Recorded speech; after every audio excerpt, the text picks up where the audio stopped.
Before we begin, I would simply like to state that we respectfully acknowledge all Native American peoples who have lived on this land since time immemorial. TCU especially acknowledges and pays respect to the Wichita and affiliated tribes upon whose historical homeland our university is located. Once again, my name is Dr. Frederick Gooding Jr., aka Dr. G. I'm indeed the captain of my ship and the master of my destiny. And yes, Adrian Andrews, that is a true story. I would like to simply welcome everyone who's out there listening to another power-packed edition of a Race and Reconciliation webinar. The Race and Reconciliation Initiative, you would think I would know how to say it at this point in time, was started in July 2020 by way of the Chancellor's Office and the Board of Trustees to study TCU's relationship with slavery, racism, and the Confederacy. While the first year research thus primarily focuses upon Black Americans, this is merely the first step, as many additional identities and histories of our TCU community must and will be explored in subsequent years. Again, by way of clarification, the RRI is an academically based, historically focused initiative designed to investigate and document TCU's history. While we do not perform the services of other entities that do exist on campus, such as the Office of Institutional Equity or the Office of Diversity and Inclusion, or even multicultural and international and inclusive services, the idea is that if we do hear of anything that comes our way, we will direct inquiries to the appropriate parties as they come in. But our bread and butter is focusing on the research and the history that TCU has. But in the meantime, while we're working on compiling the research and sharing the research publicly on April 21st, otherwise known as Reconciliation Day, we are looking to stay in contact and stay in community and stay in conversation through a series of webinars and talks so that we can still keep the heat on. So it is my privilege and my pleasure to welcome you to this event where the topic is real relationships, how to build community. As I indicated earlier, we have an action-packed, powerful panel, quite appropriate for Black History Month. And so this is another edition as far as our RRI week. We'll talk to you a little bit more about that on the backside. But for now, I would simply like to introduce our moderator, who's going to introduce our panelists and get this party started.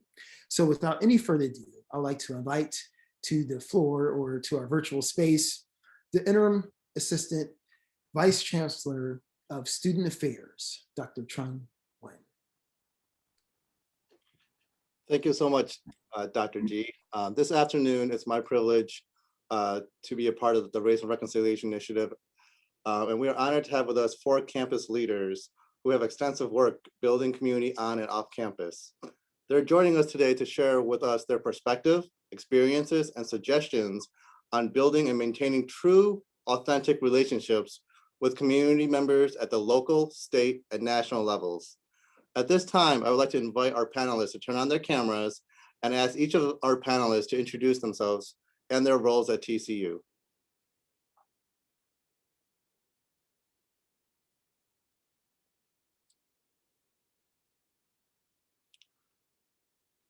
Tamika, would you like to go first? Absolutely. Hello, everyone. My name is Tamika Gordon. I have the pleasure of serving as the Director for the Office of Inclusiveness and Intercultural Services and the TCU Community Scholars Program. I'm glad to be here. And on my screen, Clifford, you're next. Well, good afternoon, everybody. My name is Dr. Cliff Harrell. I do work in the athletic department here. I've worked at every level of Division I athletics, from HBCU to mid-major program, lower resource institution, and also Power 5. My research focus is on Black student athletes in higher education, and I am very excited to be a part of this distinguished panelist. Thank you. Zorana, would you like to go next? Sure. Good afternoon. My name is Dr. Zorana Jones. I am the Assistant Dean in the School of Interdisciplinary Studies Also serve as director of our STEM Scholars Program here at TCU. And I am the current Black Alumni President for our TCU Black Alumni Association. Glad to be here. Whitney, would you like to join us? Sure, Trung. Hello, everyone. My name is Dr. Whitney Boyd, and I work here in the Office of the Chancellor as the Coordinator of Special Projects. And I also chair the subcommittee for ties to the Fort Worth community for the DEI committee. Thank you. One of our first questions will be to our panelists. If any of you would like to further describe the origin of your role or the programs that you oversee at the university, and how that came to be. Okay, I guess it's me then. All right, so we don't know the year exactly that the Multicultural Affairs Unit started, but we do know that Multicultural Affairs Unit, now known as the Office of Inclusiveness and Intercultural Services, sometime around the early 1990s or late 1980s. And it started off as a part-time position. And then in 1991, there was a full-time coordinator put into the position. I believe it was in 1994, when Student Development Services was created. Dr. Darren Turner became involved with that area and coordinated diversity programming. And then in 2000, under Dr. Cornell Thomas and the past Chancellor Michael Ferrari started the Community Scholars Program, and I came to TCU in 2008.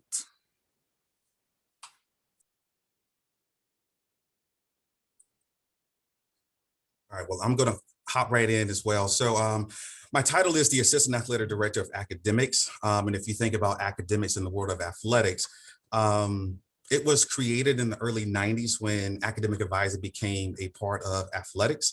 And it has now grown to this, very, very large department that is not only just housed within athletics, but is very important to athletics and how we help matriculate our student athletes from their inception towards graduation. And so I always say that we are the brokers when it comes to working with our student athletes, because we don't just do academics. There's a lot of things that we do outside of that touches almost every aspect of the student athlete. And so, I started here in 2018 at TCU, but I've been working in academics, like I said before, at every level for about 10 years now. I'll go next. So my tenure here at TCU has been a long one. So I've been here since 2002, but my current roles are actually fairly new. So I became the Assistant Dean for the School of Interdisciplinary Studies actually in March of 2020. So I'm not quite a year old. This was a new role for the School of Interdisciplinary Studies, which actually started in 2018. So the school is new, and so my position is new as well. As far as the other role with STEM Scholars started in 2018. The origin of that is it was an idea. And with a lot of really great people, two of them who are on this panel, Whitney and Tamika, helped kind of create this idea of bringing this program to the university. And so through some of the research I did as a graduate student, PhD student, really looking at how we can create some STEM support programs for underrepresented students. Given the opportunity, was able to actually develop that and create it here at TCU. So we're about to bring in our 4th cohort under that program. So have multiple hats here at TCU. I started in my role here in 2018. Although I started working with the DEI committee when it was formed, I think it was around 2017. So that's the origin of that part. But I think the Chancellor's office has been around here a while, so I'm not exactly sure. I need to go check that out though. So I'll have to update y'all on when the office started. Thank you. And before we continue, I just wanted to invite our participants who are watching. Feel free to put any questions you might have in the Q&A section. And at the end of the panel, if we have time, we will try to address as many of them as we can. So please, we encourage and invite you all to submit your questions. And if we have time, our panelists will be more than happy to address your questions.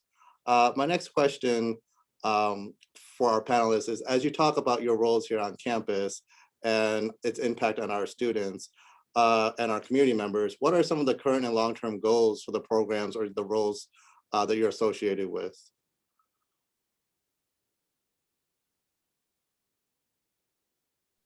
I can start. That's okay. No one else is unmuted, right? Okay. So I would say some of the long-term, short-term and long-term goals, I think about, Tamika, you named two people that for me, coming to TCU really helped me to shape what community looked like in Fort Worth. And that's Dr. Cornell Thomas and Dr. Darren Turner.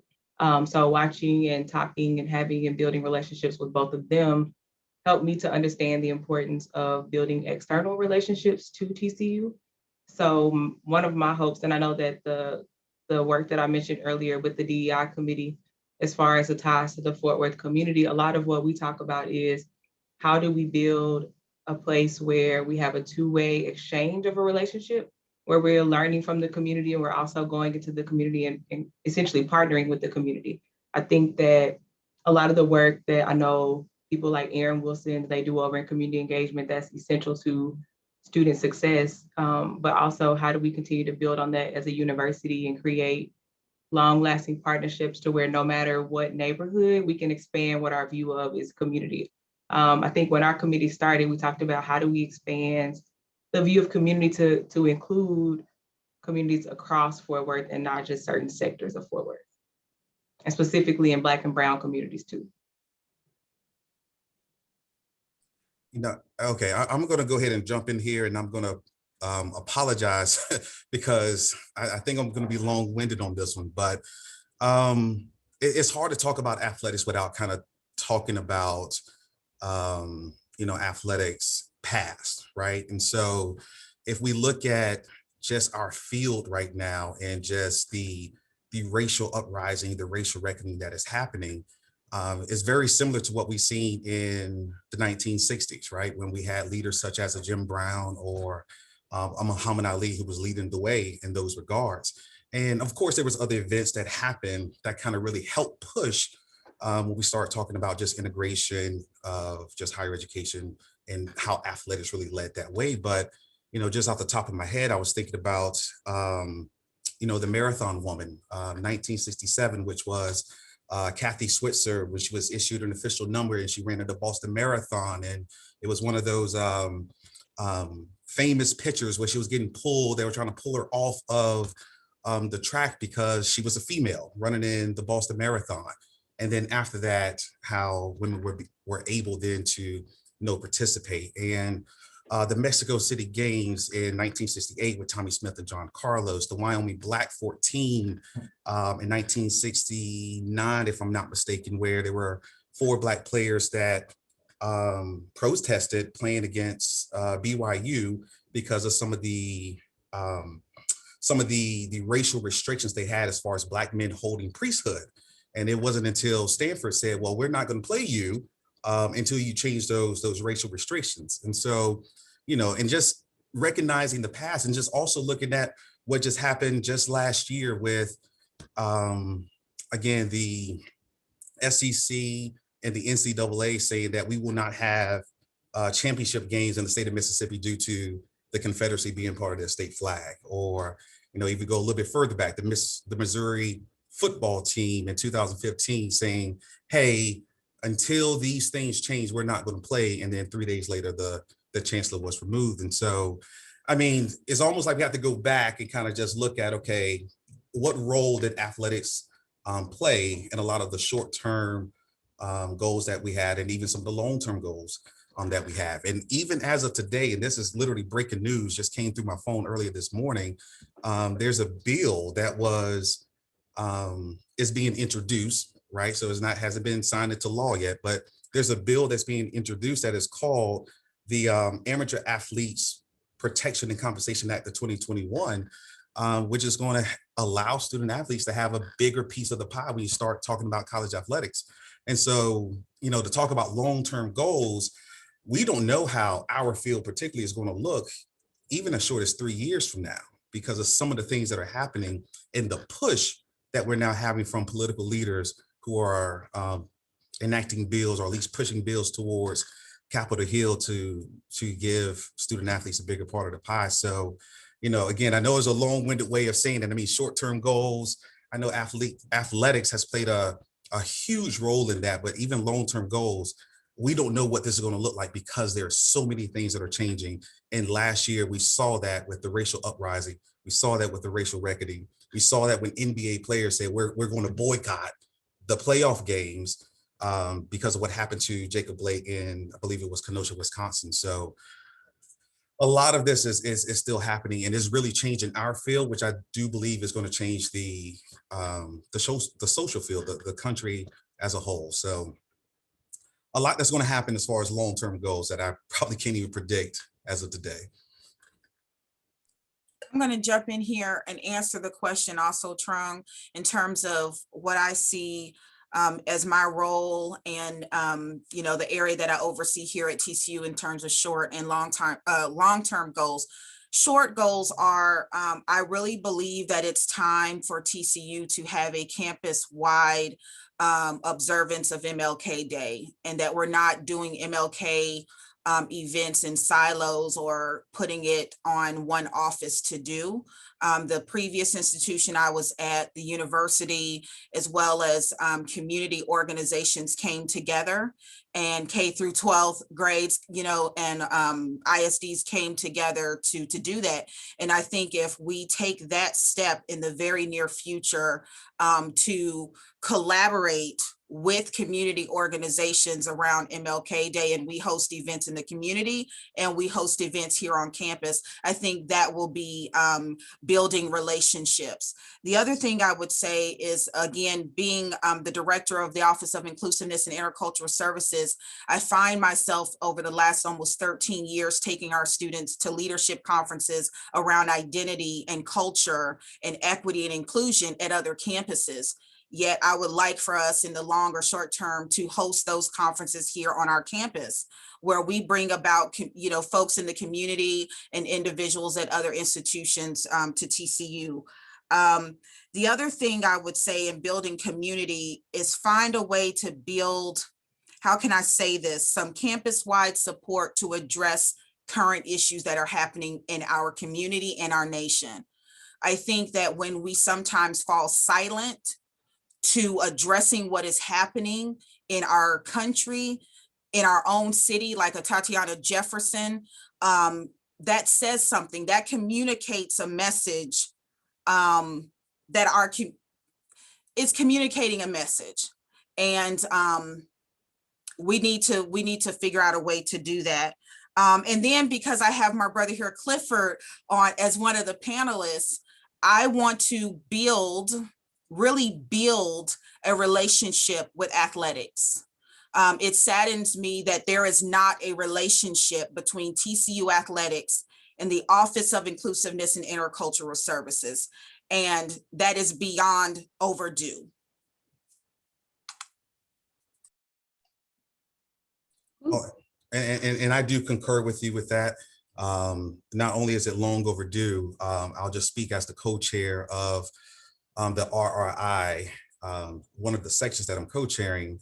The focus is on segregation in TCU athletics. And so as I have been researching, particularly between the time frame of 1951 and 1971, it is long overdue.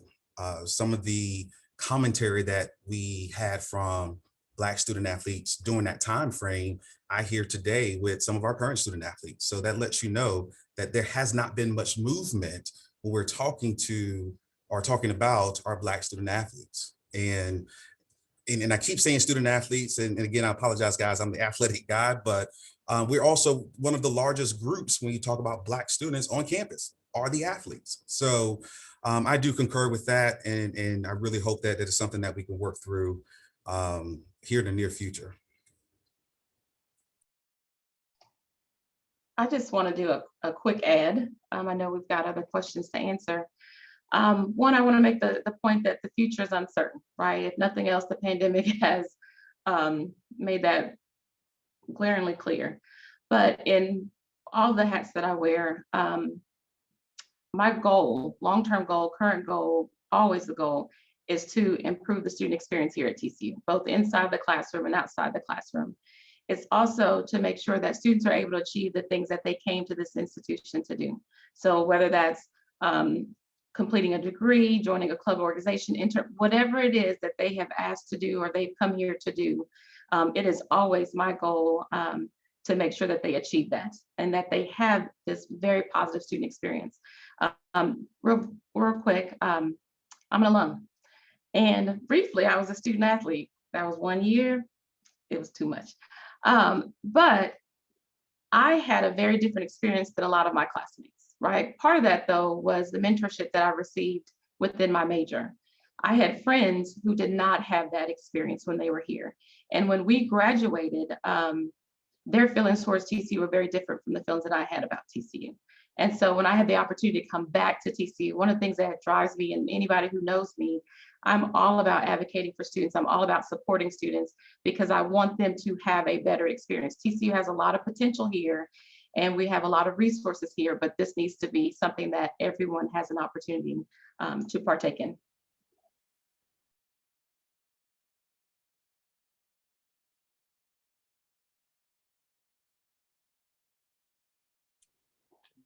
Well, based on your interactions with our community members, whether it be students, parents, or other members of our community of color, could you comment on what your general perception are of students, parents, and communities of TCU? What are our parents, students of color, our community of color? What's their general thought of TCU?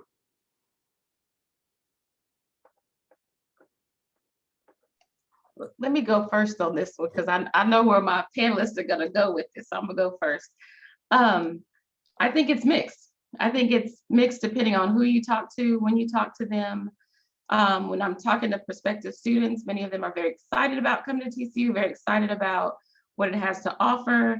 But once some of those students get here and don't necessarily see all the things that they thought they were going to see or experience, then those views start to change a little bit. Same thing with our alum. So I mentioned this a little bit earlier. Some of our alum walk away not happy and take a break from the institution. But then being on the alumni side, work at the Alumni Association, I've seen a lot of alum after a while who've come back, right, and said, okay, this may not have been the best experience, but what can I do to help this institution? How can I give back? How can I improve the experience for students through mentorship, through donating to scholarships? So you have many that are disgruntled, but maybe later on come back to see how they can make a positive change. And then my partner, my husband, Kevin, is from the Fort Worth community. So he tells me about when he went to ODY down the street and the thoughts that they had about TCU and the Fort Worth community back in the day. And those weren't always positive memories of TCU. Now, me being here and the interactions, his perceptions have changed, more positive. But definitely, I think it depends on who you talk to, when you talk to them, and what their experiences were here. Yeah, I agree. Serena beat me to the mute button there, but just as a father of 3 boys, and each of my boys are playing sports, and so our weekends is literally driving around, Dallas, Fort Worth. My conversations and interactions with parents, particularly Black parents, is that TCU is a wealthy white institution, and it's not something that they see as obtainable.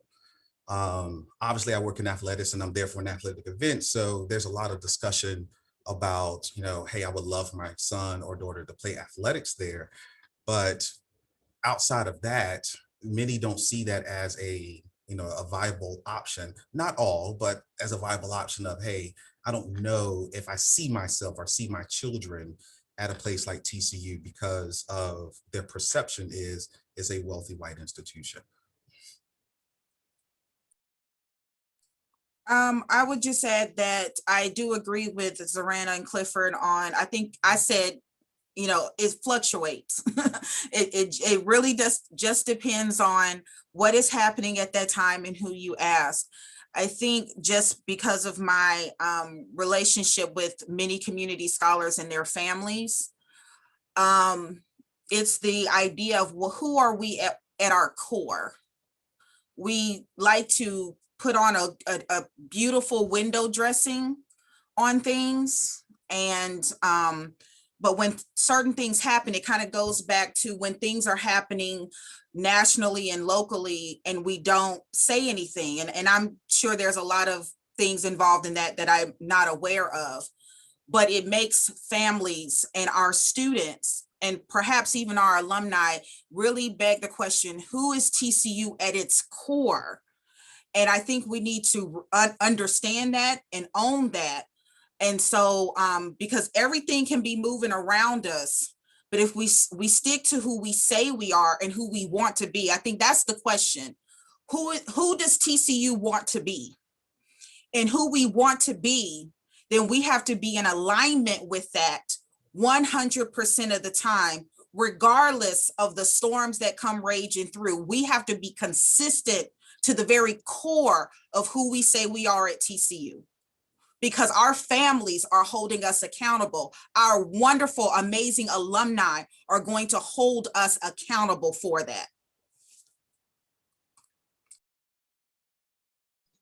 So Trung, I would speak to I know you all spoke to the student side and student perspective and all that. I think that my hope for, as a part of this too, thinking about the business community, and specifically as we talk about like the Black business community and people who, they don't have children still to send to TCU, so that's not their end. But I think that for the students that we have, there's such an important piece of being connected to the communities, because we need the community to help us support our students. And I also think we need the community and communities of colors to help us support our faculty and staff who are here, people of color, because I know for me, community is important for me to be happy at work, but also outside of work. Like I need to be able to establish community. And so what I hear from a lot of people is that they want to, I mean, they know about TCU. I'm thinking specifically about Fort Worth right now. Like people know that TCU is here, but there are people who've never had a relationship with TCU. And so that to me is a complete opportunity for us to actually build meaningful relationships across various communities who are doing really great work. And a lot of the communities that our students come from have a chance to teach in the Honors College, and I incorporate community throughout that. And for a lot of the students, like when we're talking about things, we're also going to talk about it, localize it to Fort Worth. And for the students, even they're like, oh, I didn't know that. Like they literally see TCU's down like 7th Street University as Fort Worth. And I'm like, that's not Fort Worth. And to me, that's a disservice to students. So we have to continue to expand our view of community and what that means and what communities we include in that, so that our students, in the end, I think our students only win from those opportunities.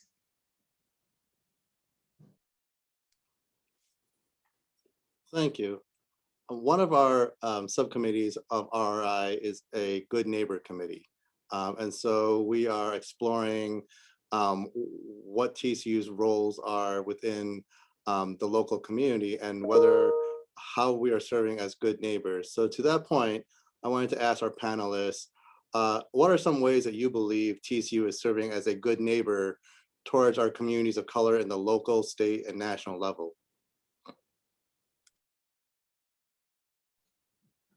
I'll start. I said this, I think it's fresh on my brain. I said this earlier. I think that the College Advising Corps with Melanie Dottie and Matt Burkhalter and all the college advisors that are in local high schools, I think that that is one of the best ways that we are connected in the community, because they're there in the high schools each day working with students.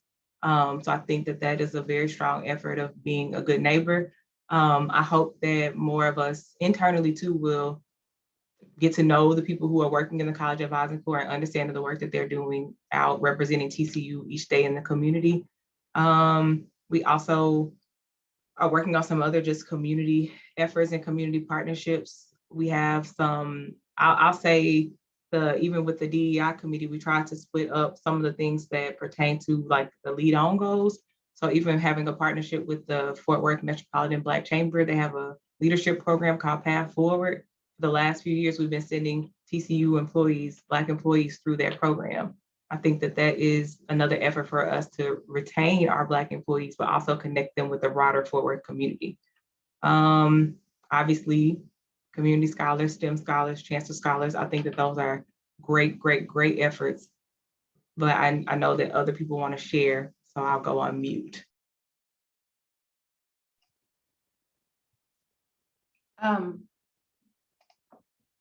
Whitney had some really specific points. Mine's a little bit more broader. So I think TCU has definitely created and is continuing to create programs, making collaborations within the community and other institutions, starting to identify initiatives and putting people and some resources in place to implement these things. So I think the work is there. It's starting. You know, some of the things that come to mind, for instance, is work with Girls Inc., the potential partnerships we have with GEMS, which is another local organization. Many of our faculty and several in my college or in my school of Interdisciplinary Studies, are serving on task force and boards within, you know, the Fort Worth community, Fort Worth ISD, and things of the community. And then when we have an opportunity, we will highlight different initiatives within Fort Worth or different issues that are coming up. So there are things that are happening that I definitely want us to recognize. You hear that hesitancy in my voice. We're gonna have another question to address the other side, but I think there are things that have been created and are moving forward. Okay, so I'll just say, I know, Trung, and I don't mean to like remix your question, and because you said how TCU is being a good neighbor, but I want to be very specific in my answer, and that is, I believe we have amazing individuals, students, administrators, faculty, and staff who work at TCU who are being good neighbors to our communities of color locally, you know, via the state and nationally. And because of those individuals, TCU is able to benefit from those relationships and be seen as a good neighbor. And that's not saying anything negative. I'm just telling you how I see it, because I say it that way because what happens if those individuals are no longer at TCU? Then what is the answer to the question? So I would like for those listening to understand that I see a difference between TCU and individuals at TCU being good neighbors. And to me, y'all told us it was like sitting at a long table. So technically, if we were at a long table and we were talking, I could just respond to me. Tamika, I think you make a really good point, because when Dr. Turner retired, that's one of my concerns, because so many people, like as I meet them across the community, they're like, oh, you know Darren because you work at TCU. I'm like, I do know him. And he is TCU for them, right? And so I think that there are a lot of gaps that we're going to have to fill based on him retiring. So I think that you make a very valid point. And then, thank you, Dr. Boyd. So I want to add this. I'm sorry, Clifford. I know you're coming right after me. I'm so sorry. But since my sister said this, I must add this. And because, yeah, I mean, I could get emotional thinking about Darren right now, but it also begs the question that for many of us, that connection and engagement with the community is not a part of our jobs. That's the other thing. It's not all other duties as assigned. This is because this is hard work. Being involved in the community, we talked about authentic and true and sincere. That's hard work. It's not because I'm told I have to do it. So understand that when you have amazing individuals who do hard work, who happen to be employed by TCU, are the only ones or the majority of the people building these connections with the community, then those individuals leave, then where's the heart? Where's the compassion? Where's the authenticity and the sincerity of those relationships? It's fractured. It's fractured. And dealing with communities of color, you're going to come correct or not come at all. Yes, absolutely. And I definitely concur with that as well. I mean, we have some absolute stellar student athletes on an individual basis that really do go deep into the local community. But I mean, also this panel is part of that as well. I mean, myself, as I stated earlier, as I go out, I know that I represent TCU. And I know that when they see me as a Black male, that is going to be a connection for them for TCU, particularly for those who have never been on campus. And so I do take that to heart. I do keep that in mind. when I think about that as well. And just one little quick plug, because I know we're talking about just local, state, and national, but I know internally we have an international program called the Pillar of Purple that Athletics does an absolute phenomenal job with taking, a group of student athlete, all expenses paid to go overseas and do, as Tamika said, hard work, for a full week. And so I do want to just highlight that because I do think that is a program that I have not seen at other places that I've been, and I have colleagues around the country that I have not heard of a program like that. And so I will say that our department does a very good job with the Pillar of Purple. And so that is more on an international scale.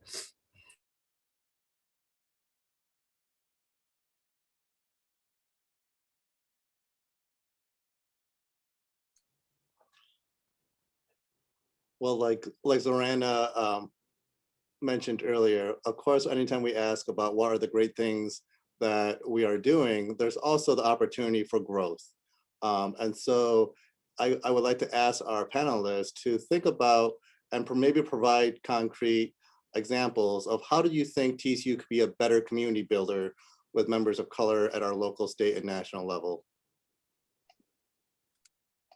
Can I jump in here first? Tamika, you be doing it. I appreciate you always. On the broader sense, I think TCU needs to become better informed about our community, just in general. Whitney mentioned this before. There's an idea of what Fort Worth is, but actually knowing what our community is, right? Knowing where we are, knowing about Fort Worth, Texas, whatever. Also, I think we need to do a better job about knowing what existing initiatives are in place, but also fully supporting them. So there's a lot of communication out there about what we're trying to do for DEI and just lots of information out there, but no one quite understands what these initiatives are doing. Like people keep asking, so, okay, there's a statement, we've decided we're going to do something, but what is the end result? What does that look like? And have we fully supported that? Meaning, did we put the resources in place? Did we put the people in place? I hear a lot of talk about wanting to bring in, first gen or underrepresented groups to TCU. So if we recruit them, are we going to support them when they're here? It's one thing to say, come on in, it's great, we want you here, you belong here. But then when there's challenges, what support is in place for that? And I think one of the things that has been a challenge for me is the programs that are existing have not grown. So the number of students have grown, but the programs to support the students has not grown, right? And so we're doing a good job. We're saying, look at us, we're great, come on in. But then what do we have concrete in place? I think the other piece is removing many of the barriers in place in order to help us to move forward, right? So there's so many levels of approval.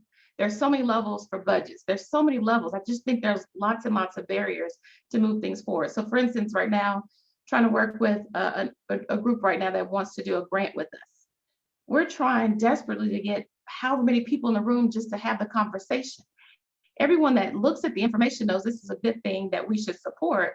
But if you've got to have umpteen meetings and X amount of approvals, we're not able to really move forward and see the benefits of this, to see it to its fruition. It just seems like there's so many barriers in place. And I think Trung and I talked about this a little bit earlier, but we need to be truly impactful with what we're doing and not performative. It should be impactful work. So those are some of the things that I just think we could do a lot better.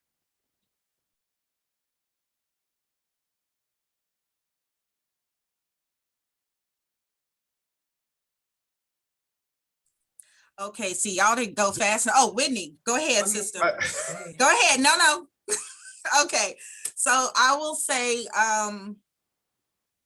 it goes back to just really defining who we are and who we want to be and standing firm in that. I think consistency is going to be key. The other thing is, and I think in order to build a better relationship with the community is engaging more with phenomenal individuals in the community. I think of Quentin Phillips, who's extraordinary.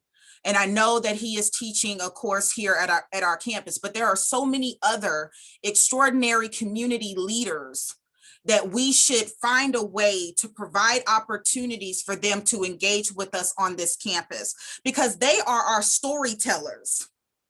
And so if the story is negative, I mean, you know, my culture, it's all about storytelling. We won't write it down, but we'll verbalize it. And it goes generation after generation after generation. And so I think we've got to bring in those community members and those leaders that our community just loves, and they hang on to every single word that he or she says, and let them be our mouthpiece to give out our message out there. But Quentin Phillips, I mean, when you said that, he just popped into my head, because he's an extraordinary individual who has made an impact in the city of Fort Worth.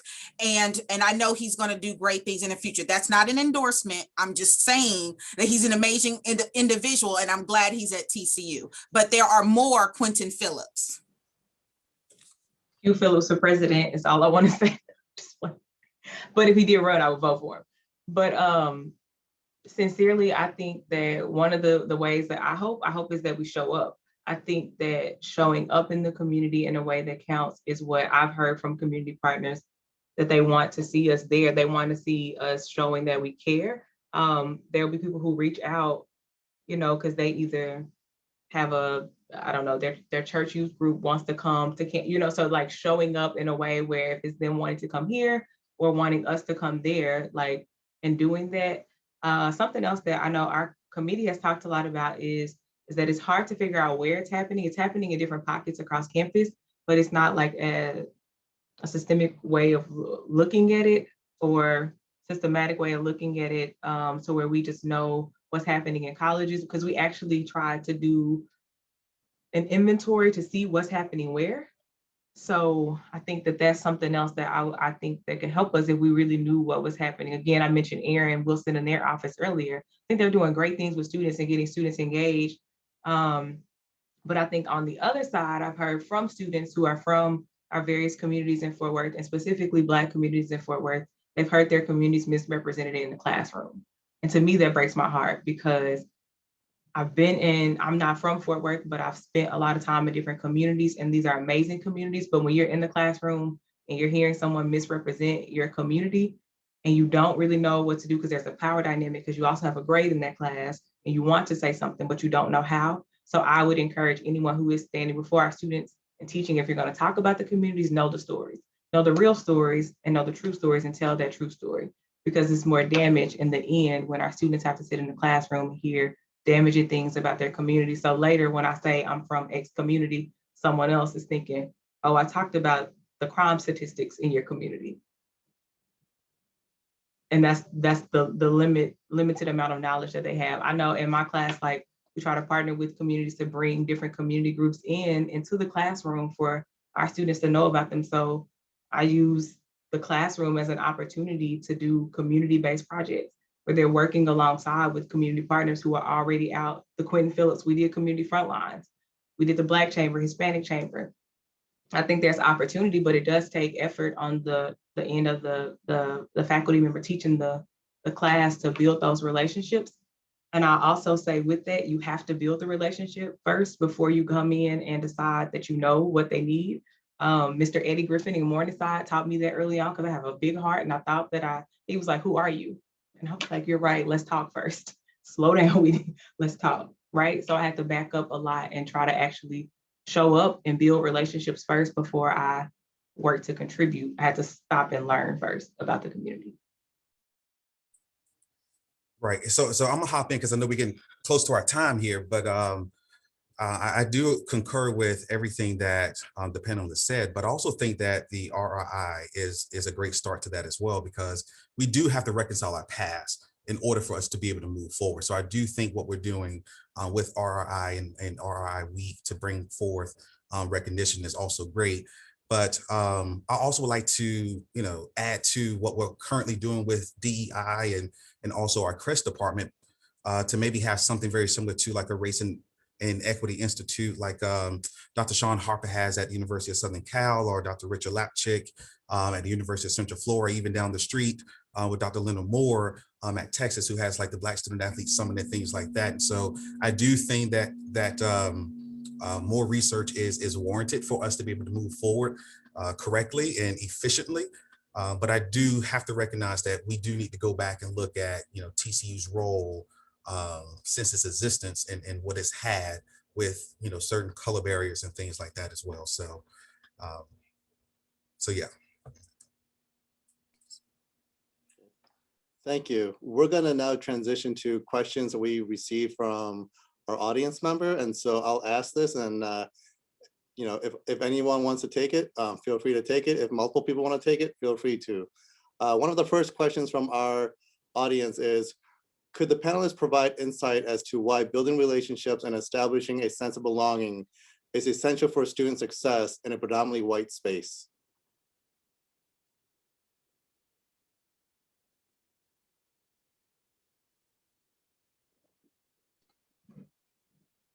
Okay. So I alluded to it earlier, and I think because we know that there's still work that we have to do on the reconciliation piece that Clifford is talking about, and acknowledgement piece, we need the community desperately for our students, specifically our Black students. We need community to help us to serve our students. We need the community to help us love on our students. We need the community to understand who to connect students to, because a lot of times if students don't know who to go to here, they may go back to the person at their high school, their counselor, right? And so their counselor needs to know who can I point them to go say, hey, talk to X in the career center or wherever that is. I think that it's really essential that we have that sense of belonging to where our students can also see themselves reflected in representation on our campus. So my research is around first-gen students. And so I think a lot about if a student comes here and their family comes here and they're first in their family to go to college, and if they show up at orientation and they feel uncomfortable and they're not really sure about it, then the family comes back to graduation and they still feel uncomfortable, we missed the mark, right? We didn't build that sense of belonging. We didn't build community for their families to feel included too. And for so many of our communities of color, like family and community is essential to our being. It's who we are. It's what we do. That's how we live. That's how we operate. We operate in community, and we need that sense of belonging for us to be successful. I hear students all the time, they can do the academics, but it's that sense of belonging that is a barrier for them. And so as much as we can build community and something that reflects their community, they deserve to come here and see their community reflected and represented too, versus being forced into assimilation. So they should be able to come here, own their identities and own their person and their being in a way that allows them to feel like they belong. Thank you, Dr. Boyd. Another question from our audience, and I'll just ask for one of you to respond to this, is, would one of our panelists be willing to share a recent success experience you've had in your work towards community building?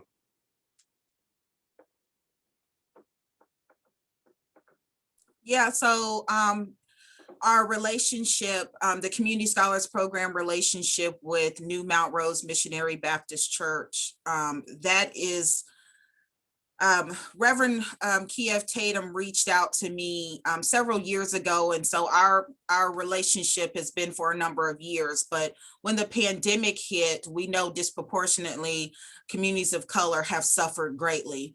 And I know that with keeping up first and foremost with the safety of our students, but there was a need, and it was a dire need. It was a life or death situation. And so I had a conversation with Pastor Tatum, and long story short, community scholars, as well as their friends, we talk about building relationships. And so community scholars know how to build relationships with other students who are not community scholars. So I want to make sure I let people know that. And so TCU students answered the call to help serve the community. And Pastor Tatum has been very, very appreciative. And during the winter storm last week, New Mount Rose suffered an enormous amount of damage.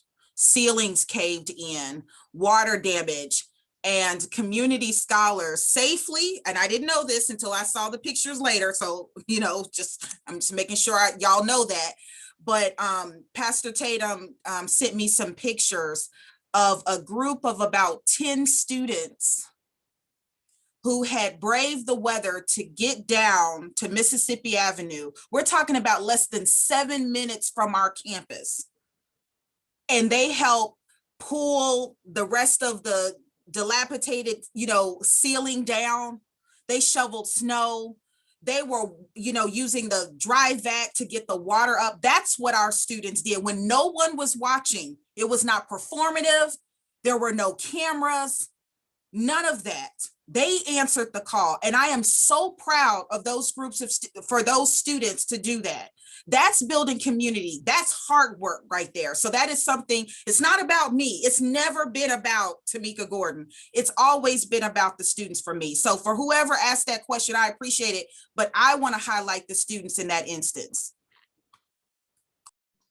Can I also throw in, Tamika, as you said that, I think another thing with building community is to watch how we look at service, because sometimes we look at service as we're going over to save and we're going to this poor community. But what if I'm from that community, right? For those students, that wasn't like, that was them going to help the community. That's their families, their people, maybe their grandma, I feel like my grandma goes to this church. That's my community. But if somebody is saying that they're coming over here to like fix something, I know Aaron shared an article with my class before about the difference between helping, serving, and fixing. So serving is actually, we're removing power dynamics and we're suspending judgment on that. We're going in to build a partnership and a two-way exchange. So I just wanted to say that too, to think about how we look at service. Thank you, everyone. And I just wanted to, again, thank our panelists for your time today and sharing your experience and perspectives on the value of building positive communities on campus and within our communities. And I just also wanted to recognize that, we're very privileged and honored to have these four as part of our community. And so the discussion and topics don't have to end after this panelist. I would invite our audience that if you want to learn or have any conversations with our panelists, they're on campus, and I'm sure they're more than willing to further discuss with you their thoughts and ideas, and to really think about how do we elevate and raise our community here as a whole. And so again, I just wanted to ask you to join me in thanking our panelists today. And at this time, I'm going to turn it back over to Dr. G for closing remarks and more information about the future events for RRI Week. Thank you. Again, a deserved round of applause for all of our panelists. That was absolutely reflective of what is so very important about real people in our community. And I think a couple of pieces that resonated with me before I bring in someone else to also talk about what's happening is hard work is hard work. And I think that's why these conversations are helpful in us thinking strategically about how to institutionalize these efforts, because I think, the panelist has stated this idea that while many people are doing it because it's the right thing to do and because they feel this connection, at the same time, it's the university's responsibility. And what happens when people move, like you said, or have difficulty sustaining Atlas on their back, right? I mean, think about how if you go to any TCU football game, the mascot's going to be there. Now, Sally might have been the mascot on Tuesday, and if her back cracks on Wednesday, they still gonna have that mascot. You see what I'm saying? The mascot will be there. So in other words, the system's gonna keep rolling, whether Sally can be the mascot inside or not. But lo and behold, when it comes to our situations with these programs, again, if Dr. Turner leaves, oh, well, that's it. If Tamika leaves it, oh, well, what are we going to do with our community scholars? No, what are we going to do about STEM if Dr. Jonesy? No. How about we institutionalize this matter so that the university is feeling the responsibility to not only maintain, but build upon these programs so they're not so heavy on lone individuals, right? And again, I agree with what Dr. Boyd said, this idea that clearly we can do the academics. I mean, that's not the issue. The issue is the histrionics. That's the issue. All these microaggressions. If you heard the panel yesterday, some fool, and I don't know how else to describe it, some fool goes up to Kelton Hollins, talking about, what's your number? No, that's the nonsense I got to deal with. I mean, academics, that's not the issue. Coming up to me talking, what's my number? Well, what are you talking about? Right? I mean, that's the nonsense. And so, I think, like Dr. Jones is saying, change, it doesn't happen overnight. It is a process, right? And oftentimes, let's be real, we want it yesterday in terms of the progress. It's like, look, man, it's been enough. It's been a lot. But I think, this is part of the process, and the last thing I'll say is, I agree with Dr. Harold, and soon to be Dr. Gordon, that Stadium Street seems like it's a big moat to cross oftentimes, right? In terms of, our student, making those connections. I mean, it doesn't have to be that way. I mean, if that's the TCU we want to be, right? If that's how we want to lead on, we can start having these conversations now about how to set that up. So speaking of student athletes, I don't know if you've heard, but we do have a gentleman by the name of LaDamian Tomlinson who will serve as our keynote tomorrow at 5 p.m.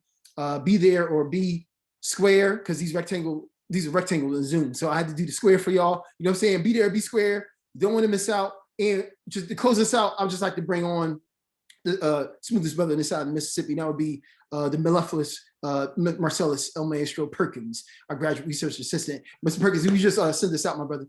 Absolutely. First, I just want to again give a round of applause to our wonderful panelists and wonderful moderator. I thank you all so much. I had to take a deep breath as I was listening to y'all, because I was like, man, I'm in a trance right now, because the things that they were saying, I personally know each and one of these panelists. They're not just reading off a script. They're not just, this is real.